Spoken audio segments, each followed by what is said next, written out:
Many people like using the word invest. It sounds catchy, shows someone has high financial status and is using it to multiply wealth. Now, investing is almost synonymous, if not say ubiquitous, with the name Warren Buffett for over 50 years now. Robert Kiyosaki categorizes him as a fundamental investor.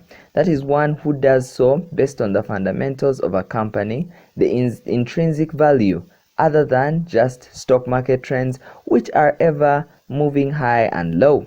4 major tips on how Warren Buffett invests and how it can be applied to you. The context in Uganda, where the situation is a bit different but could look like the US, Europe, and the big Asian economies in a few decades.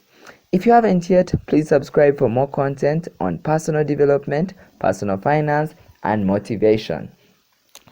Ideally, if the product, company prices, and financials are steadily growing and sustainable, the return on investment will eventually be huge as far as sales, profits, and eventually stock prices are concerned. By the way, I shall share a meme of Bezos and Buffett where he asked him why nobody uses his incredibly simple method, and because nobody wants to get rich slow. Before I delve deep in how to invest like Buffett, of which one day we shall probably be saying like someone else who probably watches this channel and does it with such prowess. My sources are mainly Becoming Buffett, the HBO Max documentary, and the biography Buffett by Roger Lowenstein, as well as scattered analysis over YouTube. So number 1, established companies which are inseparable from deep human needs and wants. In other words, Buffett used to go for companies that are so embedded with human lifestyle, such as See's Candy and Coca-Cola. Candy out on the West Coast, See's Candy is boxed chocolates. If you give a box of See's chocolates to your girlfriend on the first date and she kisses you, we own you. You know, I mean, we can raise the price tomorrow and you'll buy the same box. You're not going to fool around with success. So the key there is the response.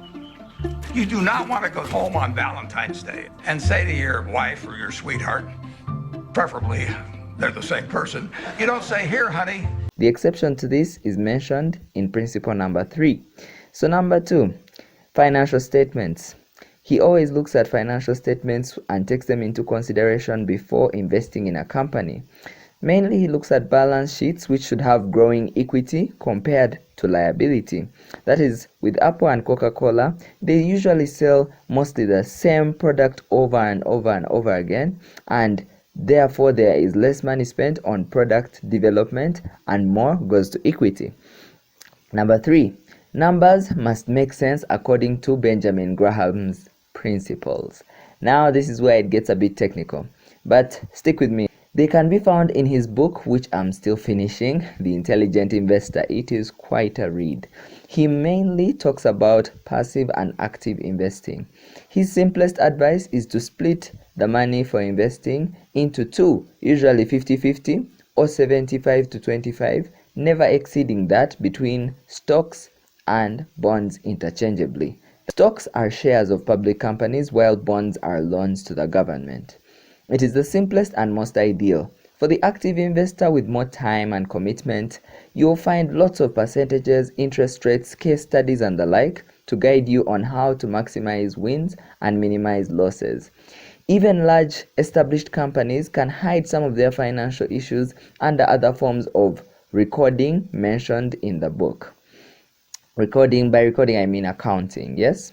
Number 4, buying large stakes in growing companies, not several small stakes. The average will always be dragged down by underperforming stocks if you go for small stakes in several companies. The opposite of what we usually hear. We're usually told, buy everywhere and at least one of them will make money. Here he differs a bit from Graham and also proposes value-based investing, which is also guided by Principle 1. Companies with growth potential and are at a certain point financially that when they recover, they will be worthwhile investments and not too expensive to buy by that time. Number 5, a bonus one. He advises against panic buying and selling, and usually the best way is to distance self from looking at the market and the hot selling stocks and the ones everyone is running away from, but to stick to the portfolio percentages. If possible, leave it in the hands of a mutual fund or other instrument with specific instructions. It would be the hardest because of human bandwagon influence. Trust me. So, a recap of Buffett's investing principles: invest in established companies whose products are inseparable from daily life. Check financial statements for more equity than liability. Company numbers should make sense according to Benjamin Graham's principles. Buy large stakes in few vetted companies, and the bonus: flee panic buying and selling. Stick to your plan. All these reduce losses, they do not eliminate them. The truth is, these give insight to someone who is investing in the stock market, of which many complain in Uganda is still slow. Cheaper cash has opened up a chance for investment in US stocks. It does take a while to get significant stake of companies. So some advise that you build your own company, which you are not certain will be worth billions, such that even 11 or 13% stakes make you a billionaire, or a millionaire, or a thousandaire. You get the point. Each step matters. If it gets you to financial freedom, where your passive income exceeds earned income and both numbers are exceedingly high, you don't need to be a centi-billionaire. You may one day, yes, but your happiness or peace of mind can't be compromised until then. Some people go for the money to either splash on luxury or support loved ones. Others just like the game of winning in investing. Regardless of that, I am sure Warren Buffett in his life has taught us fundamentals of investing that we shall use for generations to come.